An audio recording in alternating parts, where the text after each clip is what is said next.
¿Qué tal, amigos? Muy bienvenidos un día más a Con Ánimo de Lucro. Ya saben, este espacio de información y análisis económico de confianza, este oasis para la economía entendida desde el lado correcto de la historia, desde la defensa de la libertad, la prosperidad, la propiedad privada y el respeto a la búsqueda de la felicidad. Y hoy vamos a buscar la felicidad, más bien a indignarnos, en este caso, con muchos de los desequilibrios que tenemos en la economía española y que el gobierno no quiere ver. A decir verdad, son muchos los desequilibrios que presenta nuestra economía española y que la hacen alejarse cada vez más de los estándares que definirían a una economía sana. Ya saben que el gobierno está empeñado en decirnos que nuestra economía va como un cohete, como una moto, que esto va fenomenal, que en España estamos los perros con longaniza, que aquí nadie pasa hambre, que todo el mundo tiene un salario, tiene un ingreso mínimo vital y que aquí se vive estupendamente. También se vive que hay que regularizar a 500.000 de inmigrantes para que aprendan a vivir tan bien como lo hacemos el resto de españoles. Sin embargo, esta imagen no deja de ser una imagen deformada de una realidad muy distinta, que es la de nuestra economía, la de nuestras cuentas reales. Algunos desequilibrios que hablan de lo mal que funciona nuestra economía. A medida que cada vez se reduce el número de personas que se encuentran en los mejores deciles salariales en España, es decir, hemos puesto el umbral en 100.000 euros anuales, el número de personas que en España cobran más de 100.000 euros al año está por debajo de los 300.000 personas. Sin embargo, el número de personas que vive con lo mínimo, con el famoso ingreso mínimo vital, supera los 2,4 millones de personas. Es decir, estamos reduciendo de una manera notable la clase media o media alta de nuestro país a medida que vamos engordando, engrasando, incrementando de una manera enorme el volumen de personas que viven con el mínimo de subsistencia. Si a esto le sumamos el salario mínimo interprofesional, ya nos vamos a capas muy por encima de la mitad de la población en España. Pero tenemos más desequilibrios. Los salarios reales llevan estancados durante los últimos 30 años, mientras que en los 8 últimos años de gobierno de Sánchez hemos perdido prácticamente un cuarto de nuestro poder adquisitivo solo por vía de la inflación. Con todos estos datos tenemos que aguantar encima que nuestros políticos quieran darnos lecciones de cómo se deben solucionar los problemas. El año pasado, no, el anterior, en septiembre de 2024, la señora Yolanda Díaz quería darnos la clave de cómo conseguir incrementar la riqueza de nuestro país. Tenemos la oportunidad de mejorar la productividad repartiéndola a favor, en este caso, de los trabajadores y las trabajadoras, pero también modernizando las pequeñas empresas en el conjunto de nuestro. Tiene que ver con trabajar menos para vivir un poco mejor, para mejorar la productividad. No me voy a extender, es más que conocido el impacto que tiene. Es muy conocido el impacto que tiene, claro. ¿Quién iba a pensar que si uno trabaja más horas va a producir menos? Claro, la ecuación de la señora Yolanda Díaz es, hombre, trabajando menos se producirá mucho más, entonces pues mejor trabajar menos porque así se produce más. De verdad que esto es lo que acaban de escuchar ustedes.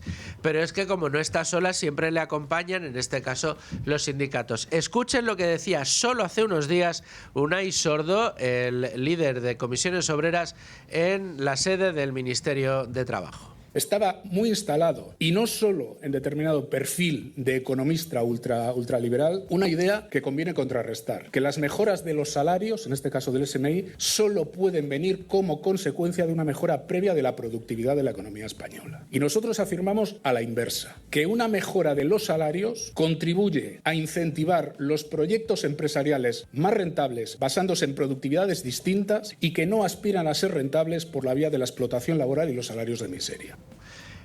Bueno, resumiendo, para el señor Unai Sordo también es evidente y empíricamente se ha demostrado, dice el señor Unai Sordo, que para incrementar la productividad de una economía lo que hay que hacer es disparar los salarios, subir mucho los salarios, porque de esta manera es la manera en la que se consigue mayor productividad.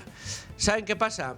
Que tanto la señora Yolanda Díaz como Unai Sordo, que por cierto ya no nos llama Rubén Folguera. ¿Qué tal? ¿Cómo estás, Rubén? Buenas tardes, ¿qué tal? Muy bien. Oye, ya no nos llaman neoliberales. Digo nos porque yo defiendo la teoría contraria a la suya. Sí, sí, por supuesto. Somos ultraliberales. También.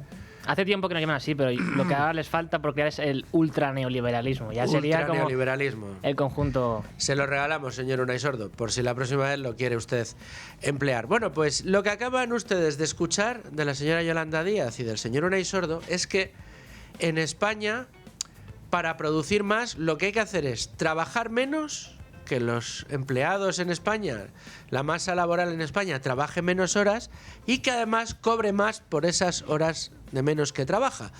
Dicho de otra manera, la única manera que encuentra Yolanda Díaz y Unai Sordo de mejorar el gran talón de Aquiles de nuestra economía, que es la productividad, es haciendo que nuestros trabajadores trabajen menos horas y que cobren más dinero. ¿Saben qué pasa? Que a esta conclusión llega la señora Yolanda Díaz porque en las sociedades donde más ha crecido y más crece la productividad, sus empleados al final trabajan menos horas y además tienen mayor poder adquisitivo, ganan más, tienen salarios mejores que los que tenemos en España. El problema es que la ecuación no va en la dirección que señala Yolanda Díaz, sino que va en la dirección contraria. Al profesor Miguel Anxo Bastos Boubeta siempre le gusta recordar el ejemplo o rememorar el ejemplo del agricultor español, por ejemplo, de hoy, con el agricultor más pobre del país más pobre de África o de Asia. Para igualar la producción que un solo agricultor en España puede conseguir gracias a al empleo de capital, al empleo de mejoras, como puedan ser tractores o que puedan ser cosechadoras, un solo hombre puede producir infinitamente más de lo que podrían producir cientos de hombres en expansiones mucho más amplias de terreno de las que necesita un español para producir. Y esto es sencillo. ¿Qué diferencia a uno y otro? El capital. A uno y a otro le diferencia la inversión en capital. Claro, ¿qué es lo que tendría que hacer el explotador africano para poder igualar la productividad del explotador español? Pues si nos fijamos en el ejemplo de la señora Yolanda Díaz y del señor Unai Sordo, lo que tendría que hacer un solo agricultor en África es trabajar muchas menos horas y tratar de ingresar mucho más dinero. ¿Produciendo qué? Claro, no has empleado los factores clave para incrementar esa productividad, que tienen que ver con el capital empleado, que tiene que ver, ¿qué tendría que pasar realmente? Y esto lo van a entender todos ustedes.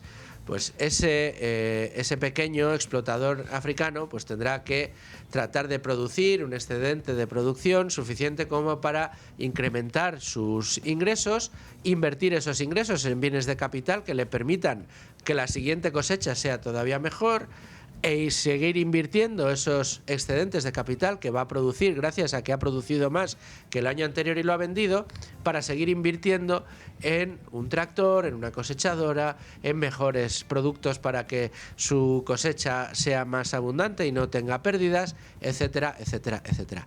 Y solo siguiendo ese camino se puede mejorar la productividad y se puede alcanzar los cánones de un país desarrollado en el sistema agrícola como es España. Yo creo que esto es capaz de entenderlo todo el mundo y, como digo, es uno de los ejemplos que siempre pone el profesor Bastos, pero da la sensación de aquí en el gobierno estos ejemplos no cunde. Cuando la productividad permite acumular capital y este se va invirtiendo para mejorar la productividad, la evolución misma hace, como sucede en los países donde más crece la productividad, que precisamente por el efecto de la inversión del capital y del incremento de la productividad, se tengan que emplear menos horas de trabajo y estas menos horas de trabajo estén mejor remuneradas. Pero el camino es el que es el de primero incrementar la productividad, incrementando la inversión en bienes de capital. Y por otro lado, al final, el resultado es que se podrán trabajar menos horas y mejor remuneradas. El problema es querer alcanzar mayor productividad directamente sin invertir absolutamente nada, y lo que haciendo es imponiendo por ley que se trabajen menos horas e imponiendo por ley que se les pague más a esos trabajadores. Hablamos de este problema porque es una idea muy instalada en el gobierno que es la manera de hacer las cosas, de conseguir los resultados. reduciendo el número de horas trabajadas, incrementando el salario mínimo e incrementando los problemas y los graves desequilibrios que tiene nuestra economía. ¿Por qué decimos esto? Bueno, Juanma López Zafra, ya saben amigos de este programa, luego hablaremos con él, en un artículo que ha publicado hoy expone un gráfico en el que nos habla de cómo, con datos oficiales en la mano, el salario por hora implícito se ha disparado en España un 70% desde 2018 por el incremento constante del salario mínimo, cuyo nominal ha subido en más de un 66%, mientras las horas trabajadas efectivas medias por ocupado han caído en torno al 6%. Es decir, que mientras sube con intensidad el salario mínimo interprofesional, baja el promedio de horas trabajadas. ¿Y qué es lo que está haciendo la productividad? Caer. La productividad lleva estancada demasiados años. La productividad por puesto de trabajo se mantiene estancada desde el año 2018. ¿Pero qué es lo que sí que ha subido? Pues ha subido mucho el gasto público, más de 250.000 millones de euros desde que gobierna Pedro Sánchez. Solo en deuda pública se han incrementado en el periodo de Sánchez en más de medio billón con B de euros, 540.000 millones de euros, y además se han incrementado las presiones fiscales sobre empresas y empleados y empresas y trabajadores. En total, 130.000 millones de euros más de recaudación que lo que se recaudó en el año 2018. En definitiva, con estos desequilibrios no es de extrañar que la situación económica que viven muchas familias sea crítica y además se hayan cronificado gastos superfluos. Estos son los grandes desequilibrios. Nuestra productividad no aumenta mientras el gobierno sigue disparando el gasto público. Nuestra productividad está estancada mientras el gobierno exprime a los ciudadanos y a las empresas a impuestos. Y nuestra productividad se mantiene estancada mientras desde el gobierno se insiste en incrementar la deuda pública a costa del bolsillo de los contribuyentes presentes y futuros. Estamos hipotecando la economía del futuro de nuestro país, estamos condenando a nuestros hijos y a nuestros nietos a una economía prácticamente de subsistencia. No en vano hoy, y hay otros estudios hoy que hoy lo dicen en los medios de comunicación, cerca del 85% de los jóvenes en España no pueden acceder directamente a una vivienda. Vamos a ir con todo, pero vamos a repasar primero, como siempre, la portada de Libre Mercado. Y ahora sí, Rubén Folguera, ¿qué tal? ¿Cómo estás? Buenas tardes de nuevo. Vamos con la portada, si quieres, de Libre Mercado. ¿Cuáles son las noticias más destacadas ahora mismo? Pues abrimos con una noticia de Diego Sánchez de la Cruz, en la que nos informa de cómo Suecia desmonta el llamado Fondo Soberano de Sánchez, ¿no? El que nos ha querido vender como soberano, que en realidad no es soberano, simplemente es coger aquello que no ha gastado de los fondos Next Generation y tratar de gastarlo por otras vías. ¿Por qué? Porque dice Diego que Suecia baja impuestos y sus empresas se disparan, además como efecto de las buenas políticas que hacen en esta materia. Porque un análisis de dos economistas, Luis Garicano y Per Strömberg, muestran que el éxito emprendedor de Suecia no depende de grandes fondos de capital riesgo o soberanos, sino todo lo contrario. Lo que pasa es que Suecia es cierto que destaca porque ha sabido crear ese, dice Diego, vivero de compañías invertibles, y no lo ha hecho como sugiere Bruselas ni tampoco con lo que dice Sánchez, sino pues con incentivos fiscales muy concretos y también bien diseñados, que a lo que llevan es precisamente a lo que comentabas anteriormente, a la atracción de capital para que pueda haber inversión, dotación de capital y con eso crear riqueza. Más asuntos. Oye, qué interesante la pieza que nos ha traído Miguel Puga en el día de hoy en la portada de Libre Mercado sobre la producción del cine español en España y su capacidad de generar interés. Sí, dice que más de la mitad de las películas españolas en 2025 no recaudaron ni 1.000 euros en taquilla.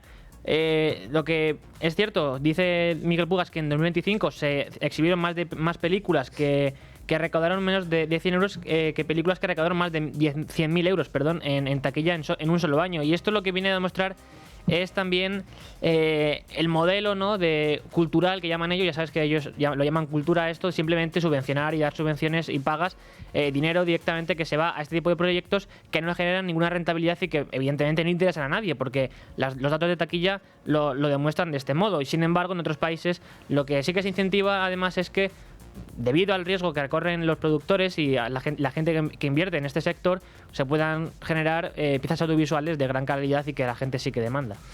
Correcto. Más asuntos. Tenemos un análisis económico muy interesante, de Diego Sánchez de la Cruz también, sobre bueno, pues uno de los asuntos de actualidad más candentes, que es la violencia que se ha desatado en México después de la muerte de El Mencho, que ha descabezado un narcoimperio, dice Diego Sánchez de la Cruz, de nada más y nada menos que 30.000 millones de dólares. Sí, dice Diego que solo el tráfico de fentanilo hacia Estados Unidos, que es la principal fuente de ingresos del grupo en los últimos años, se calcula que producía varios miles de millones de dólares cada año, suministrando sustancias, dice Diego, que han favorecido una crisis sanitaria que ya sabemos a la que se ha referido en distintas ocasiones Donald Trump, y que ya provoca más de 70.000 muertes por sobredosis cada año en territorio estadounidense.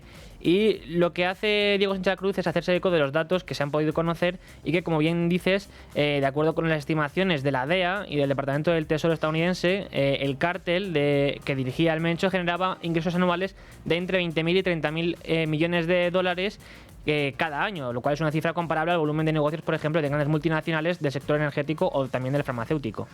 Bueno, una pieza desde luego imperdible en el día de hoy. Vamos a terminar con el campo, que está ya ante el apagón de datos de Bruselas sobre las importaciones de tomate de Marruecos. Es una pieza que nos trae Marta Arce, en la que ahonda en una problemática que ya hemos comentado en muchas ocasiones, que es precisamente esa competencia que se produce en el sector agrario por parte de otros países, de terceros países extracomunitarios, que evidentemente los agricultores lo que también están reclamando es que las exigencias que se imponen a los agricultores de otros países de fuera de la Unión Europea sean las mismas.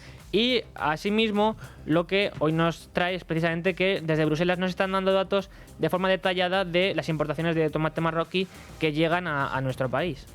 Hemos dicho que vamos a terminar con esa información, pero vamos a leer una más, que es la que firmas tú en el Libre Mercado para el día de hoy y que yo creo que es extraordinariamente interesante. Hablas de que Estados Unidos y Alemania ya tienen reservas de oro equivalentes a más de la mitad del PIB de España. Concretamente, las reservas de oro que tiene Estados Unidos equivalen a más del 70% del Producto Interior Bruto de España de 2024, que fueron 1,5 billones de euros más o menos, mientras que las de Alemania representan el 44%. Es algo menos de la mitad, pero está en ese rango de alcanzar casi la mitad. ¿Por qué? Porque frente a los 200 y poco toneladas que tiene España en oro, estos países tienen más de, en el caso de Alemania, 3.300 toneladas en oro y en Estados Unidos más de 8.000 toneladas. Lo cual también refleja el fracaso de una política económica que arrastramos desde hace 20 años, que recordemos como en 2007 pues Pedro Solbes, ministro de Zapatero, decidió vender una gran cantidad de oro diciendo que bueno, que este valor refugio en realidad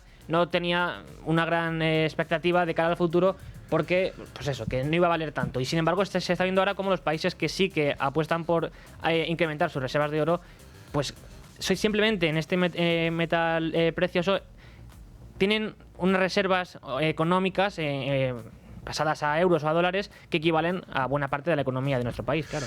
Desde luego que sí. Bueno, pues fantástica esta pieza. Enhorabuena, Rubén. Ahora sí nos vamos a repasar el resto de noticias económicas del día.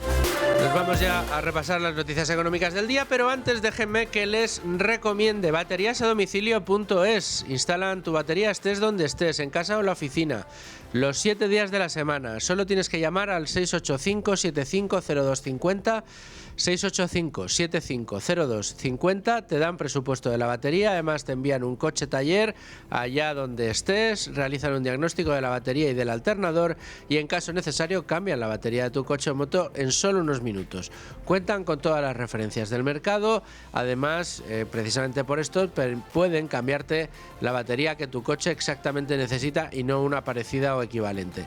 También tienen disponible el mismo servicio para baterías de moto, camión, carritos de golf, barcos o baterías solares. Se puede pagar con tarjeta o en efectivo. Recuerden, bateriasadomicilio.es. Vamos a ir enseguida con esas noticias. Decirles que a la 1:15 aproximadamente podremos hablar aquí en directo en este estudio con Daniel Bravo, director de Baterías a Domicilio. Así que no se lo pierdan, quédense hasta el final. Ahora vamos a repasar las noticias económicas del día. Pasan por Telefónica, que pierde 4.318 millones en 2025 por el ERE y por las desinversiones en Latinoamérica, pero sube un 1,5% de ingresos hasta los 35.120 millones. Efectivamente, Telefónica registra unas pérdidas de más de 4.300 millones de euros en 2025 por el impacto extraordinario de las reestructuraciones que incluyen el último ERE llevado a cabo por la empresa y también las desinversiones en Sudamérica. No obstante, Tal y como ha comunicado la empresa, la CNMV, la Teleco española elevó sus ingresos un 1,5%, superando los 35.000 millones de euros. De hecho, en España, la compañía logró su mejor año desde 2008, al crecer de forma simultánea en ingresos y también resultado bruto de explotación y caja. Vamos con más empresas. Endesa eleva un 16% sus ganancias en 2025 hasta los 2.198 millones, pulverizando sus propios objetivos. Lo cual representa un incremento del 16,4% con respecto al año anterior. De este modo, la compañía pulveriza, como dices, los objetivos que se haya marcado para el año y en los que apuntaba unas ganancias de unos 2.000 millones de euros. Así las cosas, los ingresos de la eléctrica el año pasado ascendieron a 21.400 millones de euros, con un aumento del 0,5% frente a los de 2024. Por su parte, el resultado bruto de explotación cerró el año con un alza del 8,7%, y en este contexto, Endesa anunciaba además que disparará sus inversiones para el periodo 2026-2028 hasta una nueva cifra récord para la compañía de 10.600 millones de euros, lo que representa un incremento del 10% con respecto a su hoja de ruta anterior. Fantástico. Más asuntos. El sector público acapara el 36% de las vacantes en España y agrava la crisis de falta de mano de obra en nuestro país. Más desequilibrios de los que tenemos que hablar hoy en el programa. Como podemos leer en prensa económica este lunes, España tiene un extraño problema de falta de mano de obra, y es que es un país con 2,4 millones de parados y en el cual el 48% de las empresas denuncian dificultades para encontrar trabajadores. De hecho, los puestos de trabajo que quedan desiertos se han incrementado notablemente en los últimos años y siguen un 50% por encima de los niveles prepandemia. Una de las claves podría ser, en este sentido, que el sector público está absorbiendo más de un tercio de la demanda de empleo. Según datos de Eurostat, alcanza el 36% de los puestos por cubrir. Más asuntos. Los sectores donde más pesa el salario mínimo destruyen 353.900 empleos en 7 años. De nuevo, desequilibrios de nuestra economía. Aunque el gobierno y los sindicatos celebren la subida del salario mínimo, en realidad supone un impacto negativo en los sectores más vulnerables. Recordemos cómo el secretario general de Comisiones Obreras, Unai Sordo, el pasado lunes 16 de febrero aseguraba que la subida del SMI no ha impactado en el tejido productivo. Si hace 7 años hubiéramos preguntado a cualquier economista mainstream qué ocurriría en un país como España si se subiera el salario mínimo interprofesional en esas magnitudes, la respuesta indefectiblemente de todos esos economistas hubiera sido que el desempleo se iba a disparar en España, que ninguna pyme o micropyme contrataría en esas condiciones en España y que evidentemente el mundo autónomo directamente dejaría de contratar. Todos estos relatos se han venido estrepitosamente abajo. Sin embargo, como podemos leer también en prensa especializada, desde que el Ejecutivo comenzó la escalada de incrementos en 2019, que ya acumulan un 66%, sectores como el comercio, la agricultura, el colectivo de empleadas del hogar o los autónomos, el 68% de ellos, con incrementos fiscales por debajo del salario mínimo interprofesional, han perdido fuerza laboral. Y en este sentido, la patronal de las pymes alerta de que en 5 años han desaparecido unas 23.000 microempresas.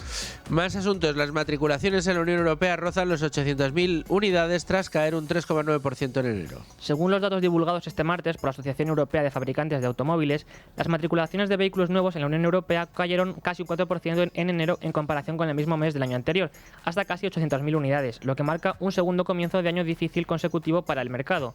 Los coches eléctricos representaron casi el 20% de la cuota de mercado de los países miembros de la Unión Europea en enero de este año, lo que supone un aumento respecto al 15% del año anterior. Y en total, la cuota de mercado de los vehículos propulsados por gasolina o diésel cayó desde el 30% frente al casi 40% de enero del año anterior. Y hasta aquí las noticias económicas más importantes e interesantes del día. Nos vamos ahora sí a la tertulia. 12:34 de la tarde, 11:34 en Canarias. Entramos ahora sí en tiempo de tertulia. Lo hacemos acompañados de la jefa de Libre Mercado, Beatriz García. ¿Qué tal, Bea? ¿Cómo estás? Muy buenas. Un tema... A mí, sabes que es uno de los que me obsesiona, ¿no? El empezar a coger cifras y decir, ¿cómo puede funcionar un país donde... a medida que sube el salario mínimo interprofesional, se estancan los salarios, cada vez hay menos empleo, la productividad va por el suelo, que a medida que suben, por ejemplo, el poder adquisitivo de las pensiones, cae el poder adquisitivo de los empleados en España, un país donde... A medida que la productividad se sigue estancando, igual que los salarios durante los últimos años, vemos cómo se dispara el gasto público, se dispara la deuda pública, se dispara la recaudación sobre esa economía. Estamos haciendo una economía cada vez más pobre, una pobreza cada vez más distribuida, más repartida, y al mismo tiempo queremos cobrar impuestos y dar servicios como si fuéramos un país rico, ¿no? Sí, bueno, la respuesta así sencilla a tu pregunta podríamos decir que es el doping. ¿Por qué funciona España? ¿Por qué funciona su economía? Porque es una economía completamente drogada. Por un lado, por el Estado, hay un artificio estatal y luego también estadístico, también en la forma de contar, contabilizar y publicar los datos oficiales de este gobierno. En el caso de los datos de empleo es un auténtico escándalo. Ya hemos visto cómo se maquillan las cifras y cómo desaparecen los parados y los meten debajo de una alfombra con esto de bueno, pues el concepto de los fijos discontinuos, como gente que está en su casa sin trabajar, sin hacer nada, no cuenta como parado en una estadística de empleo, más el resto de categorías que ya venimos muchos años contando, ese tipes de Caldera que también sacó de las estadísticas del paro a muchísima más gente. ¿Y a esto qué más se le une? Bueno, pues empleo troceado, porque vemos que las horas de trabajo no acompañan al crecimiento en el número de afiliados. Vemos que hay contratos cerilla, contratos que duran poquísimo, aunque sean categorizados como fijos, trabajo estable. El trabajo estable pues es que no ha aumentado la calidad del empleo cuando una persona firma 2, 3, 4 contratos al mes, y a esto le sumamos, por supuesto, el aumento del empleo público, que también, bueno, pues luce mucho las estadísticas de empleo, pero al final quienes están nutriendo esa estadística es tanto el Estado como el resto de administraciones autonómicas que están generando empleo público. A mí siempre me gusta recordar, cuando hablamos de el maquillaje de los datos estadísticos del paro, que parece que es un recurso dialéctico que tenemos desde Libertad Digital y desde otros sitios para criticar la política laboral de este gobierno. Hay que ponerle nombres y apellidos a la gente. O sea, al final hay muchos parados en España que están cobrando el desempleo, que les gustaría trabajar y no pueden, y que como, digamos, vía para poder alcanzar un puesto de trabajo, deciden hacer algún tipo de curso de formación que le permita generar o obtener algunas habilidades que pueda desempeñar en un puesto laboral. Pero, mientras lo hace, sigue parado y sigue cobrando el paro. Sin embargo, pese a ser un desempleado, tú le preguntas: ¿tú qué haces? Yo estoy en el paro. Yo no hago nada. Entonces, pero ese señor, como está cursando un curso de formación, no aparece en la lista de parados.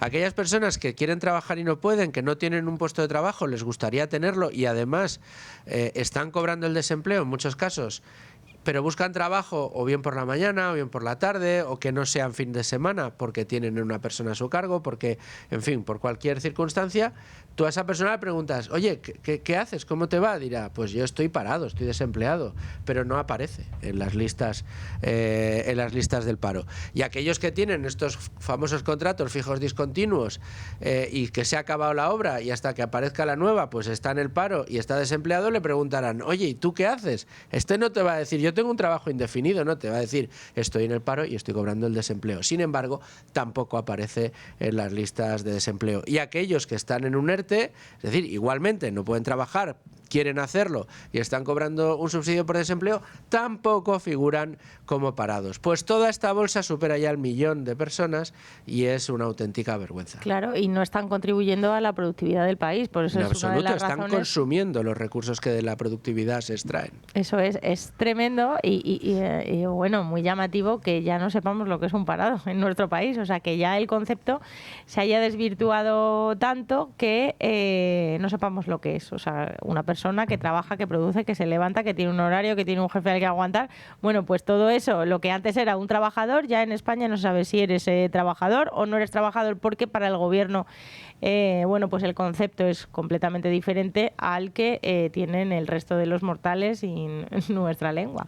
Entonces, bueno, pues por el lado del paro eso, por el lado de la economía, el doping, la droga que se le está dando a la economía española es vía deuda pública. Estamos, bueno, pues a aumento con Sánchez de más de, bueno, de medio billón de euros, que se dice pronto, en endeudamiento público, un endeudamiento que nos está costando intereses cada vez más altos, y luego también que bueno, pues supone una losa para las futuras generaciones, que ellas mismas, bueno, pues tendrán que ir devolviendo, y luego ir devolviendo todo el sistema y toda esa red clientelar que está fabricando el gobierno de Pedro Sánchez al más puro estilo peronista, porque esta estrategia ya la hemos visto en otros países como Argentina. Ciudadanos dependientes del Estado, voto cautivo, voto asegurado, y mientras tanto a costa de un expolio del que vamos a hablar luego seguramente. Desde luego que sí. De todas maneras, déjame que hagamos un pequeño alto en el camino, porque tenemos la oportunidad de hablar con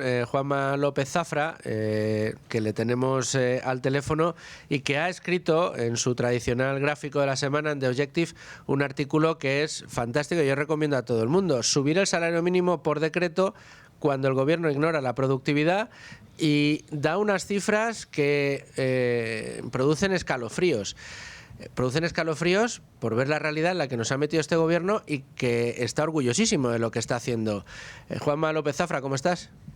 Buenos días, Luis Fer, fenomenal. Un placer tenerte en Con Ánimo de Lucro, Juanma. ¿Cómo se te ocurrió ponerte a cruzar líneas en este fantástico gráfico en donde se observa cómo, a medida que se va disparando el salario mínimo interprofesional, el número de horas trabajadas disminuye y, por lo tanto, la productividad se va al garete? Bueno, pues cosas que uno tiene de efecto profesional. Tanta maravilla que nos vende el gobierno sobre el subsidio constante a algo que, bueno, que puede ser hasta, yo qué sé, o sea, puedes hasta aceptar, oye, que las cosas van mal y hay que subir los salarios y todo eso, pero claro, es que la subida de salarios tiene que ir acompañada. Primero, no puede hacerse por decreto, tiene que haber una negociación entre las distintas partes. Yo no sé por qué el gobierno tiene que estar, ni tampoco sé por qué los sindicatos tienen que estar, en el sentido de que representan cada vez a menos trabajadores, pero bueno, ahí está el diálogo social entre trabajadores, gobierno y empresarios. Se asigna para todos los para un sector concreto, independientemente de la empresa, independientemente de su tamaño, no tiene absolutamente ningún sentido. Pero luego lo más curioso es que, claro, cuando te pones a ver cómo ha evolucionado el salario mínimo interprofesional desde el año 18, y desde esa misma base, año 18, empiezas a ver cómo han evolucionado los precios y cómo ha evolucionado las horas trabajadas, pues claro, es cuando realmente te asustas. Eso sin entrar en el producto, en lo que se produce, simplemente viendo, oye, cada vez las horas efectivas trabajadas son menos, eso es una constatación real, y el salario mínimo, deflactado o no, cada vez es mayor. Oye, pues si tú haces el coste por hora efectiva, pues al final se te dispara efectivamente desde el año 18 un 70%, y un 70% es la ruina para muchos sectores y para muchas empresas.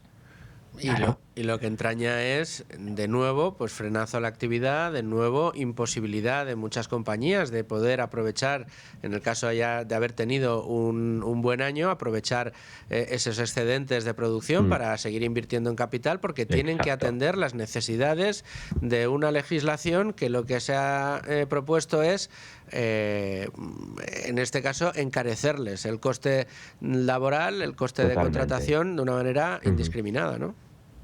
Ahí quien gana es el trabajador que siga contratado, pierde el que no contratan, ese pierde, porque claro, es inviable ahora mismo en una situación como la que estamos, con los algoritmos, con los agentes de inteligencia artificial sustituyendo el trabajo administrativo a unos niveles absolutamente increíbles. Pues claro, ¿cómo te vas a poner a contratar a alguien? Y quien gana también en este caso es Hacienda, lógicamente. Para los que están ahí, se les ha subido el sueldo, no se han deflactado las tarifas, Hacienda está, vamos, o sea, como loca. Entonces, bueno, pues es una situación absolutamente injusta para los trabajadores, aunque parezca que lo que pretende es resolver su problema. Puede ser un parche para los que están en los escalones iniciales, pero insisto, es pan para hoy y hambre para mañana, porque mañana tenemos a los agentes algorítmicos haciendo el mismo trabajo que un 70% de los trabajadores del primer escalón. Ojito con eso. No, eso está ahí, lo tendremos que tratar largo y tendido. Tengo a mi lado a Bea, que quiere hacer una reflexión. ¿Qué tal, Juan Manuel? Encantada de saludarte. La verdad que sí, es lo que comentabas de, bueno, parece que al que cobra menos se le da ese pequeño premio con el SMI, que claro, era curioso ya cómo Podemos, cuando sacaron esos 1.221 euros, decían, pues ahora 1.800, ¿por qué no 1.800? Esa es la gran reflexión. O sea, el gobierno que salva a la gente cree que con 1.200 euros al mes, 1.221, ya se puede subsistir y ya gracias a Pedro Sánchez ya esos trabajadores no van a tener ningún problema para, bueno, llenar la nevera, pagar un alquiler, y ya sabemos todo el drama que está pasando en la sociedad española. Pero es que estamos viendo ya los efectos perversos de las subidas del SMI, los tenemos ya, bueno, las cifras las tenemos delante. O sea, primero hay más de 130.000, unos 130.000 afiliados menos en la agricultura, que son los que cobran el SMI. Hay 62.000, lo miraba el otro día con enero de 2019, 62.000 afiliados menos entre el sector de las empleadas de hogar. Los autónomos, acaban el otro día ATA, bueno, pues que estaban disminuyendo, tanto los autónomos con un trabajador, con 2 trabajadores, es tremendo, con 3 trabajadores, aumenta el número de autónomos, por ejemplo, desde diciembre del 2018 a diciembre del 2025, el número de autónomos en España, pero los que tienen gente contratada, que son precisamente, bueno, pues los que pagan los salarios más bajos, porque no se pueden permitir pagar los más altos, no por otra cosa.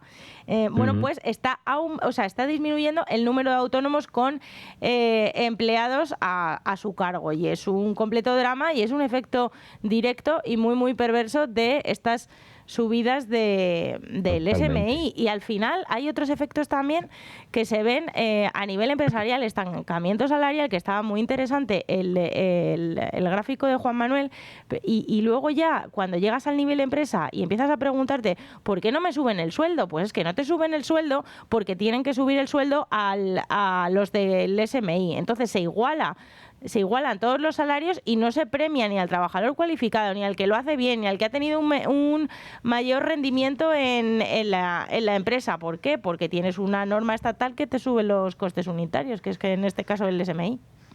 Era lo que hablábamos antes de la robotización y la algoritmización. Hay un país que es paradigmático en ese sentido, que es Corea del Sur. Corea del Sur es el país que tiene mayor densidad de robots por trabajadores. Para que os hagáis una idea, son 1.050 aproximadamente por cada 10.000 empleados. En España no llegamos a 200, ¿vale? O sea, estamos hablando de 5 veces más. Bueno, pues en el año 2025 el crecimiento de empleo en Corea del Sur no ha llegado a 200.000 personas. ¿Sabéis dónde se ha concentrado? En las personas de más de 60 años, que se ha incrementado en 350.000 aproximadamente, mientras que el primer escalón, el de los jóvenes de 15 a 29 años, ha caído en casi 200.000, en 175.000. Claro. Es decir, que el neto se ha concentrado en trabajadores mayores que se sigue contratando porque la pensión es más baja, por todo lo que quieras, ¿vale? Pero con un SMI importante, como tiene Corea, la capa de acceso al trabajo se está destruyendo empleo, no se contrata. No se contrata porque es más fácil meter un robot, meter un algoritmo. Así de sencillo. Y eso es el canario en la mina. Eso nos va a pasar a nosotros. No necesitamos tener inversiones de 1 millón de euros en un robot, no. Es que me gasto 60 euros mensuales en alquilar un servidor y en amortizar el Mac Mini que me voy a comprar, y tengo un equipo de agentes trabajando las 24 horas. Claro. Por ese precio. Y no se da de baja por enfermedad. Y no se da de baja, efectivamente. Y no se da de baja por enfermedad. Ni cobra el salario mínimo. Exacto. Ahí está. Entonces, bueno, pues sigamos poniéndole en el siglo XXI, sigamos poniéndole puertas al campo, sigamos pensando que estamos en un trabajo como en el siglo XIX o como hace 50 años, en un mercado de trabajo como entonces, y sigamos poniendo los mismos parches que poníamos entonces, que nos lo vamos a comer con patatas. Así va a ser. En fin, Juanma López Zafra, seguiremos disfrutando de tus gráficos, de tus artículos y de ti, en concreto, en este programa. Muchas gracias. Muchas gracias, Luis. Un abrazo. Hasta luego. Beatriz, tremenda la realidad que nos dibujaba con este gráfico Juanma López Zafra y que habla pues de esa situación. Decía, legislar en pleno siglo XXI, casi te diría yo, con normas del XIX. Efectivamente. Y salarios del 22. Efectivamente, y bueno, no solamente la subida del SMI es el golpe que van a sufrir los empresarios en este 2026. O sea, tenemos por delante a una ministra de Trabajo que ya ella misma, pues ella dice que hay que abolir el trabajo y hace muchas bromas con que hay que trabajar menos. También quiere subir el coste a las empresas, no lo ha podido hacer en 2025, el 2026 lo volverá a intentar, veremos a ver si tiene más suerte en 2026, esperemos que no, pero con esa reducción forzosa de la jornada laboral. Otro punto que también está ligado a lo que comentábamos de la productividad, o sea, reducir la hora el número de horas permitidas a la semana por decreto y sin tener en cuenta esa productividad de la empresa, pues es otro error de libro que perjudicará a quienes, pues a los mismos de siempre, a los que contratan agricultores, a los que a las familias que tienen una empleada doméstica, a los autónomos y a todas esas personas que bueno, pues no son tan productivas como una multinacional, donde ya se trabaja menos, donde ya se cobra por encima del SMI y donde no tienen este tipo de problemas. ¿Por qué? Porque la productividad va antes que mejorar las condiciones laborales de los trabajadores, que por supuesto, bueno, pues todas las empresas, cuando se lo pueden permitir, llegan, y es que no hay más que ver una multinacional quien trabaja un viernes por la tarde. Si es que ya no trabaja nadie un viernes por la tarde en una gran empresa. Pues en las pequeñas, de momento todavía, pues exigen a los empleados pues una jornada completa, y probablemente cuanto más ricas sean, bueno, pues menos horas necesitarán de sus empleados. No, y que no se tienen en cuenta otra serie de gastos en los que se incurre, como el gasto de formación en la habilitación a determinados puestos, un gasto con el que corre la empresa normalmente, y que estos incrementos del salario mínimo lo que están haciendo es incrementando esos gastos por encima de los que ya soportan. De todas maneras, me gustaba esto que estabas diciendo tú de cómo entiende el gobierno el tema de la productividad, los salarios y las jornadas laborales, porque quiero recuperar contigo lo que hemos escuchado al arranque del programa, pero yo creo que merece la pena recordarlo. Estamos escuchando a Yolanda Díaz en septiembre del 24. Tenemos la oportunidad de mejorar la productividad repartiéndola a favor, en este caso, de los trabajadores y las trabajadoras, pero también modernizando las pequeñas empresas en el conjunto de nuestro. Tiene que ver con trabajar menos para vivir un poco mejor, para mejorar la productividad. No me voy a extender, es más que conocido el impacto que tiene. Mejorar la productividad, reduciendo las horas de trabajo. Pero es que el otro día, en la sede del Ministerio de Trabajo, era esto lo que decía Unai Sordo.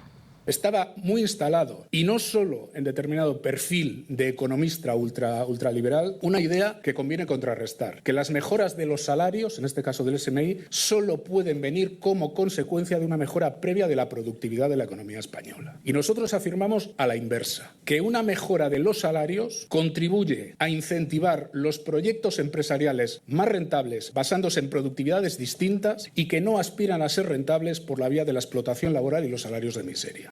Vamos, básicamente, porque yo digo que hay que subir los salarios y reducir la carga de trabajo, yo digo que esto va a mejorar la productividad. Y ya me da igual todo lo que digan los economistas, porque esto es lo que digo yo, Unai Sordo, secretario general de Comisiones Obreras. Esto es como decir que si te compras un Ferrari ya eres rico automáticamente, en vez de generar riqueza para comprarte un Ferrari. O sea, es exactamente lo mismo. En este caso, el orden de los factores sí que altera el producto. Nos montamos una panadería, vean, y decimos, oye, para poder producir más panes, ¿qué tenemos que hacer? Trabajar menos horas. O sea, ¿no? ¿Para qué vamos a llegar a las 4 de la mañana a la panadería a amasar harina, agua, sal, levadura, ponerlo a reposar para luego hornearlo, etcétera, etcétera? ¿Para qué? Si cuanto menos trabajemos y más cobremos, más panes vamos a hacer. Claro. Los panes son la productividad. Aquí la solución de Unai Sordo está clara. Pues tú y yo nos vamos a repartir un sueldazo, no vamos a ir a las 4 de la mañana a la panadería y ya verás cómo los panes salen solos por el horno. Es que, de verdad, que es de tan... Quiero decir, es una lógica tan aplastante que no hace falta ser ni ultra neoliberal, ultra lo que sea, para entenderlo. Es que no lo veo tan complicado, pero chico, aquí no les parece que les vaya a entrar en la cabeza. La verdad que resulta cómico, pero es indignante que jueguen así con el esfuerzo y el negocio de tantos empresarios en nuestro país. Tomándoles el pelo, porque esto es un auténtico cachondeo. Ella, Yolanda Díaz en muchos momentos ha dicho que claro, que el trabajador, como le reduces la hora y llega antes a su casa, va a estar tan contento que va a trabajar más. O sea, eso es lo que dice ella, que no tiene ningún sentido. Es una perversión completa económica, es un golpe a las empresas que más sufres en nuestro país y que más dificultades tienen para levantar la persiana, y es un completo atentado contra el crecimiento y la riqueza. Luego, además, aquí hay otro de los grandes desequilibrios de nuestra economía, que parece que lo tenemos como una situación, una foto fija, imposible de cambiar, que es que el 1%, un poquito más del 1% de las empresas en España tienen más de 50 empleados. El resto, casi el 99%, tienen menos de 50 empleados. Y da la sensación de que esto es algo secular en España, que se tiene que cumplir sí o sí. No, hombre, a ver, todas las empresas, absolutamente todas, nacen con la intención de crecer, de ganar más beneficios, que les permita reinvertirse, que les permita seguir creciendo y hacer lo que hizo Amancio Ortega, el sueño de Amancio Ortega, ¿no? Empezar vendiendo batas de Guatiné por La Coruña y terminar montándote el imperio de Zara y Pontegadea. Pues eso se consigue con mucho trabajo y poquito a poco. ¿Qué pasa? Que ese ejemplo no es el que cunde en España. ¿Por qué? Porque en España, a medida que las empresas van creciendo y van generando mayor tamaño, tienen un Estado que les cae encima con nueva regulación y encarecimiento de los procesos, de los empleados, de los costes salariales, de los costes fiscales, de los costes regulatorios, y conviertes en auténticas barreras para el crecimiento de las empresas. En España lo lógico sería que cada vez hubiera más porcentaje de empresas de más de 50 empleados y llegara a que cada vez esas fueran mayores y las de menos de 50 empleados menores. Claro, pero no, aquí nos enorgullecemos de tener un país de pymes. Existe la maldición al hilo de lo que comentas, de la empresa 49, o sea, que todos se quedan en los 49 para no dar el paso de la barrera de los 50 y que te venga la Inspección de Trabajo, Hacienda, la Administración exigiéndote muchísimas más tareas, o sea, que no te compensa crecer, y es así de triste.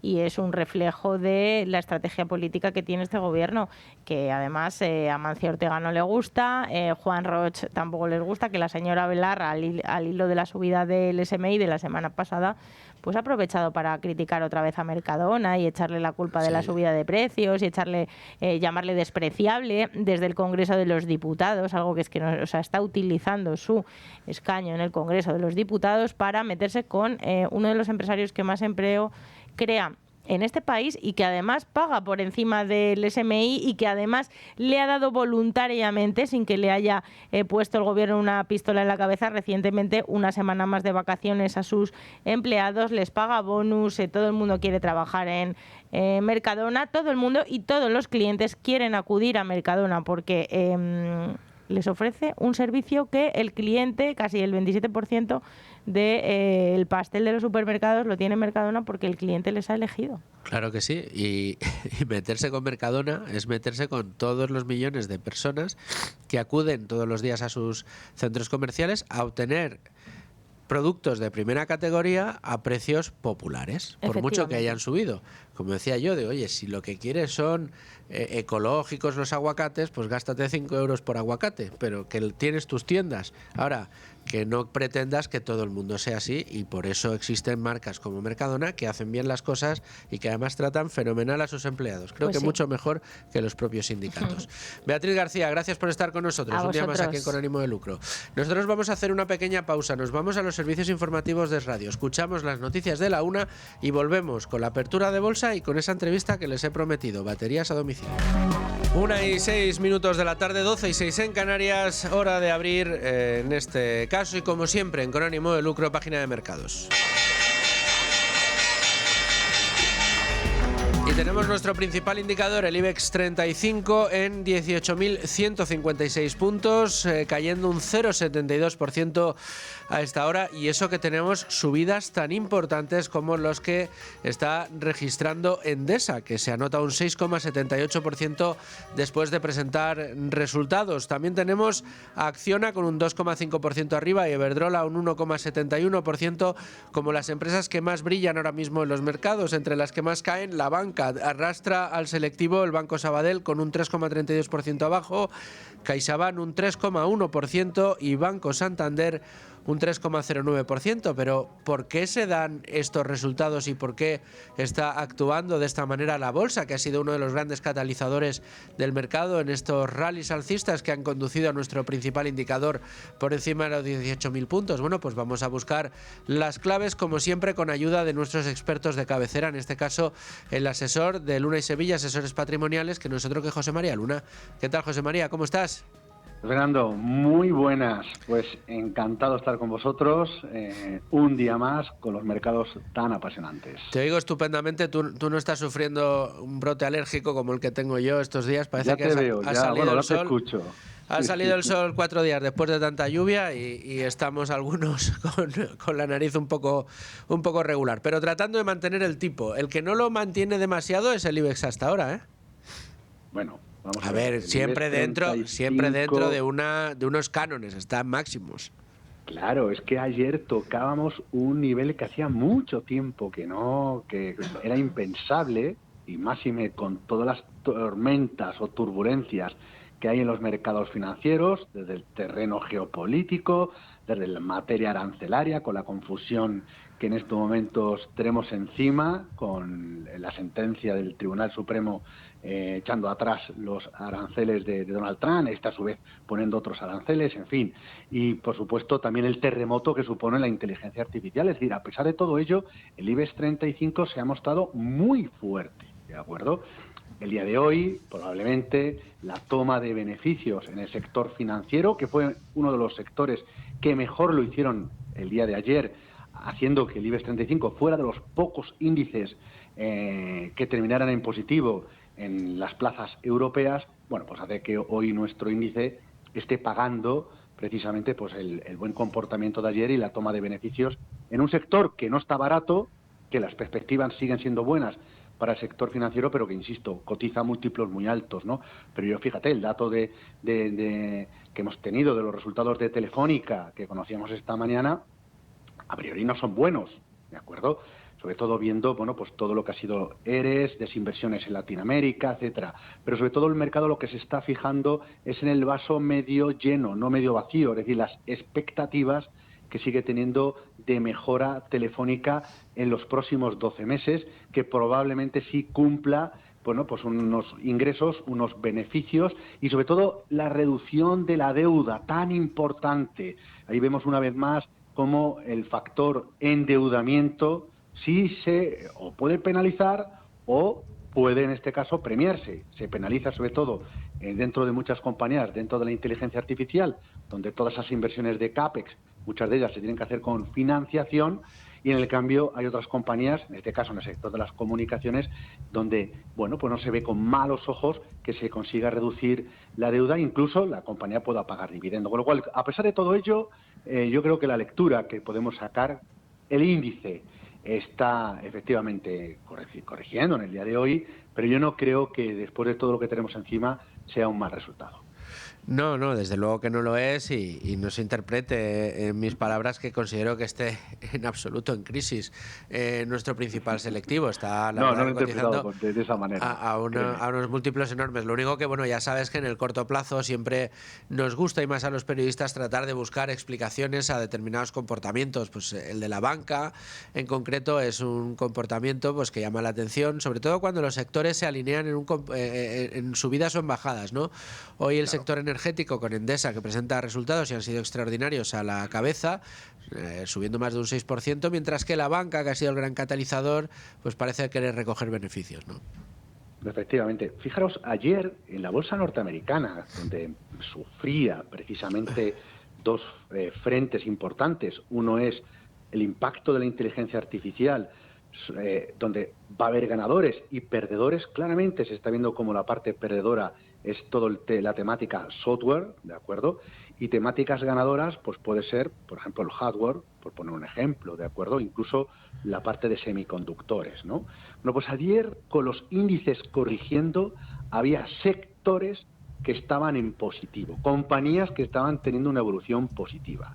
Uno de esos sectores que mejor lo estaba haciendo era el sector de la energía.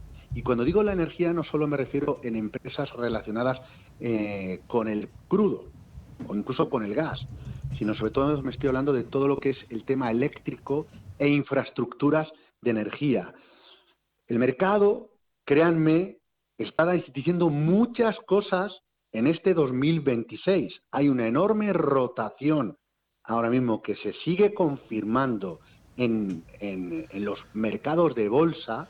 Los mercados de deuda están mucho más tranquilos, los mercados de bolsa hay una enorme rotación, es decir, lo que estaba haciéndolo muy bien en los últimos 3 años, pues hay compañías que no lo están haciendo tan bien, y en cambio aquellos que estaban olvidados, que eran como los tristones, ¿de acuerdo? Sí. Y que seguramente en espacios como este, maravillosos, donde se da pues cabida al value investing, Sí. la filosofía austriaca, el value investing, como era como los olvidados, como los perdedores, pues este año, parte del año pasado también, pero este año están brillando y de qué manera, ¿de acuerdo? Con lo cual, la paciencia y la buena selección es importante. Yo diría 2 o 3 cosas, si me lo permites, muy rápidamente. Claro, por supuesto. La volatilidad, la incertidumbre, lo que ustedes están viendo nos va a acompañar a lo largo de todo este año. Frentes geopolíticos, frentes políticos, es decir, no nos faltan variables de incertidumbre y de ruido. Con lo cual, la volatilidad está ahí. En segundo lugar, no lo vean ustedes solo la volatilidad como la parte mala. No. Mientras los fundamentales no se deterioren, y cuando digo los fundamentales son, mientras los beneficios de las compañías sigan siendo en líneas generales buenos, mientras haya liquidez en el sistema financiero y no se descontrole la inflación, y que no repunte la inflación, mientras eso no falle, la volatilidad es una aliada. Quiere decir con esto que caída en la cotización de compañías interesantes, lo que ustedes les puede permitir, si invierten en bolsa, es aprovecharla para comprar ideas buenas, negocios buenos, pero a precios mejores, ¿de acuerdo? Y por último, y no menos importante, este es un año de alfa, no es un año de beta. ¿Qué quiero decir con esto? Para que ustedes lo entiendan. No es un año de seguir al mercado en los índices. Correcto. Eso sería un error. Ustedes mismos lo están diciendo con las palabras de Luis Fernando, decir, bueno, pues el IBEX se está corrigiendo, pero Endesa, por ejemplo, está teniendo un buen comportamiento. Repsol no está mal, ¿de acuerdo? Es decir, es un año de ser muy selectivo y de apostar por aquellos negocios donde tiene todo el sentido, bien por valoraciones o bien por la visibilidad de seguir obteniendo beneficios o rentabilidad sobre los recursos empleados, esa interesante, y ahí de verdad la volatilidad puede jugar muy a favor para de verdad comprar negocios, comprar en este caso en bolsa, negocios interesantes, y para eso el value investing tiene mucho que decir. Fenomenal, José María. Pues oye, millones de gracias por este análisis que nos has ofrecido, y seguimos contando contigo para analizar todo lo que sucede en el mercado. Pues muchas gracias, un fuerte abrazo a todos y recupérate. Muchísimas gracias, José María. Hablamos. Buena semana. Gracias. Nosotros, nada, un segundito y estamos con la entrevista que les he prometido. Y dirán ustedes, ¿y qué entrevista es la que nos tienes preparada? Bueno, pues bateriasadomicilio.es ya nos han escuchado recomendárselo en muchas ocasiones aquí en Con Ánimo de Lucro, y hoy tenemos la suerte, el placer y el privilegio de saludar a Daniel Bravo, que es el director general de Baterías a Domicilio, y lo tenemos aquí de cuerpo presente en Con Ánimo de Lucro. Daniel, un gusto, encantado de saludarte. Igualmente, muchas gracias por invitarme a esta entrevista. Ya sabes que en Con Ánimo de Lucro, como su propio nombre indica, nos encanta el lucro, nos encanta además las empresas que son capaces de identificar problemas que puede tener la gente, distintos usuarios, diseñar soluciones y ponerlas en marcha. Y lo hacéis de una manera quirúrgica, fantástica. No he oído todavía a nadie que me diga, no, pues el servicio no me ha gustado. No, es un servicio que además, como les salváis en muchas ocasiones la papeleta más de uno, pues es, no sé, es algo fantástico desde mi punto de vista. Lo primero que te quería preguntar es cómo identificas ese problema, Daniel, y cómo decides ponerle solución. Bueno, pues lo identifiqué yo mismo hace ya muchos años, con una moto que tenía que me quedaba con mucha frecuencia sin batería. Y además era una moto que era un problema de diseño de esa moto, que no cargaba bien, con lo cual se quedaba sin batería cada 7-8 meses estando nueva. Y bueno, pues tenía que pedir la asistencia en carretera de la marca, que me la llevaran al concesionario, que me pusieran una batería en garantía en aquella época todavía. Y era un lío, porque si te quedas un fin de semana, pues te quedas 3 días sin moto, o mínimo si era un día de diario. Bueno, me pasó varias veces con esta moto, pues incluso 2-3 días esperando, pues dejando la moto en el taller y que te pusieran la batería. Y bueno, pues surgió un poco por la moto, pero investigué un poco el tema y vi que en coches pasaba un poco lo mismo, sí, señor, que muchas veces por una batería te quedas sin coche 2-3 días, porque tienes que pedir cita en el taller, dejar el coche en el taller, etcétera. Primero que te lo lleve la grúa Sí, hasta el taller, a ver cómo vas tú a donde tenías que ir. No, es un lío. Y luego dejarlo allí, bueno, pues que llegue la batería, si la tienen, pues a lo mejor es más rápido, pero si la tienen que pedir, pues tarda más. Y entonces lo miramos que en coche también era un problema, lo mismo que había experimentado yo con la moto, y bueno, pues decidimos hacerlo en el año 2012. Ya este año hemos cumplido los 12 más 1. Fíjate. Y vamos a por el 14 ya este año. Pues, oye, me parece una idea de negocio muy buena. ¿Y cómo se desarrolla vuestro negocio? ¿Cuáles son los picos de... ¿Cómo observáis los picos de trabajo, los valles? Me imagino que en verano tendréis que poner doble personal. Sí, es bastante cíclico en ciudades como Madrid. O sea, nosotros tenemos presencia en varias ciudades y, por ejemplo, las ciudades que tienen costa, por ejemplo, en Barcelona, Valencia, Málaga o Vigo, es más plano a lo largo del año. O sea, sí que hay picos, pero son menores que en otras ciudades como pueden ser Sevilla, Madrid o Zaragoza, por ejemplo, ¿vale? Que es el clima más extremo. Entonces, en las ciudades, bueno, te decía, Madrid, Zaragoza, Sevilla, tenemos un pico muy fuerte en verano. En invierno también, no tan fuerte, pero en invierno. Y luego el pico a la baja o la bajada más fuerte es en primavera. Justo ahora, en un mes, una cosa así, en cuanto deje de hacer frío, hasta junio es la época valle. Hay un dato que tenéis y manejáis vosotros que yo no conocía, pero que me llama poderosamente la atención. A mí todo lo que tenga que ver con la estadística al final siempre, y más con el tema de los coches, que es algo que me apasiona, me gusta mucho. Y es que la batería es el principal motivo de asistencia en carretera. Sí. No es el aceite, no es pérdida de potencia del motor, es la batería. Entre un 30, dependiendo del estudio que leas o la aseguradora que leas, entre un 30 y un 35% de las asistencias que se hacen en España es por motivo de batería. Y suele ser siempre cuando terminan los periodos fríos o terminan los periodos más cálidos, ¿no? Sí, bueno, nosotros cuando empezamos siempre, y además siempre ha habido como una especie de mito urbano, ¿no? Que es en invierno cuando se fastidia más la batería, y realmente lo que peor le viene a la batería son las temperaturas extremas, tanto el frío como el calor. ¿Vale? Entonces, a lo mejor en un Chicago o en Nueva York que tienes 15 bajo cero, pues sí le afecta el invierno allí más que el verano. Pero en España, o por ejemplo en Madrid, le afecta más el calor. O sea, es decir, que tengamos una helada de 2-3 grados bajo cero en Madrid le afecta, pero le afecta mucho más en verano estar en la Castellana con el aire acondicionado y con 40 grados en pleno 15 de julio, una cosa así. Entonces, normalmente donde más se rompen es en verano. Incluso hay gente que dice que se terminan de estropear en verano, las que no se estropean en verano se terminan de estropear en invierno con la primera helada, y suele ser cierto. O sea, nosotros tenemos los picos más fuertes, son las primeras heladas del invierno, que suelen ser a partir del 15 de noviembre, y en verano tenemos toda esta época valle de primavera, y en verano, en junio, hasta que no marca el 35 grados, estamos muy tranquilos. En cuanto 2 días, 3 días seguidos 35 grados, ya cuando pega el subidón. Empezamos a ver baterías.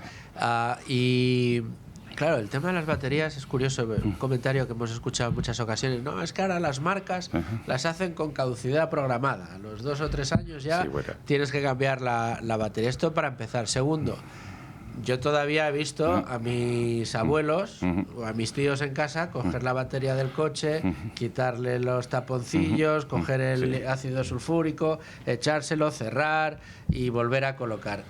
Claro, las baterías de hoy en día ya, aunque funcionan con los mismos principios, ya no hay que hacerlo así, y efectivamente cada vez pues parece que duran menos. ¿Cómo funciona esto y cómo le dais vosotros solución de una manera tan inmediata?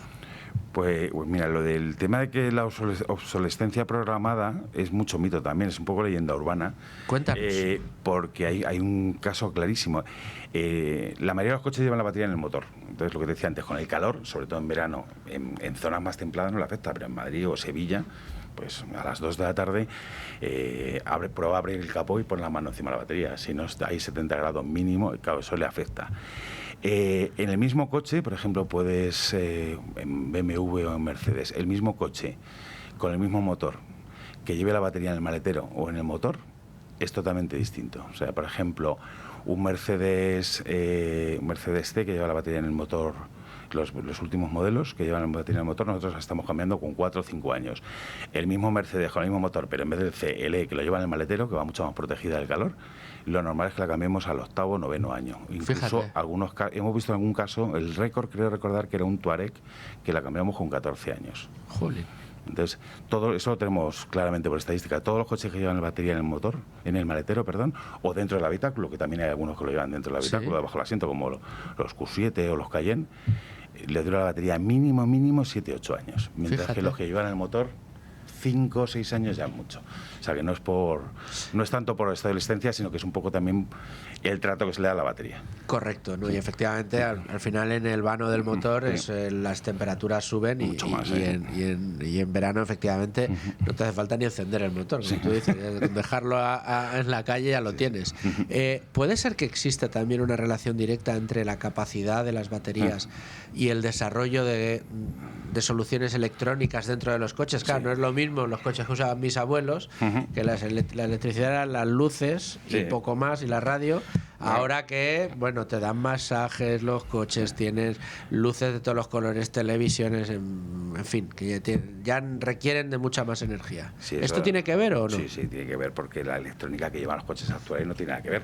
Y no hay que irse a tus abuelos. Yo, mi primer coche fue un 127, que lo que dices, o sea, las luces y los intermitentes. Un Renault 5, pues de los de antes. Pues lo mismo, más o menos. Luces, intermitentes y poco más. Y además eso lo da el alternador, no lo da la batería. O sea, que prácticamente para lo único que utilizaban era para arrancar. Ahora, con todo lo que lleva, para que te hagas una idea, cualquier coche moderno normal, sin ir a ningún modelo premium, estás hablando que lleva más de 25 módulos, ¿no? Le puedes llamar módulos, centralitas, como quieras llamar. Sensores ya, los de las ruedas, los del inflado de ruedas, cualquier sensor de temperatura, de todo el sistema anticontaminación, todo eso está drenando energía continuamente. Entonces, bueno, pues también afecta a la duración de la batería y a la calidad. Y lo que comentabas antes, lo de rellenar, bueno, eso ya las baterías prácticamente no quedan. Quedan algunos modelos en camión y cosas así, que sí que llevan tapones y se pueden rellenar, o sea, se tienen que ir rellenando con agua destilada, pero ya desde hace muchos años prácticamente todas las marcas de baterías ya vienen selladas y no hay que mantenerlas con el agua destilada. ¿Qué señales se indican que la batería está empezando a fallar? Pues mira, en los coches más modernos, los que tienen start-stop, el signo más claro es que el start-stop deja de funcionar. Cuando llevas un mes y medio que no funciona el start-stop nunca, o sea, que batería, tú paras en un semáforo y no se te apaga el motor. el motor. Vale.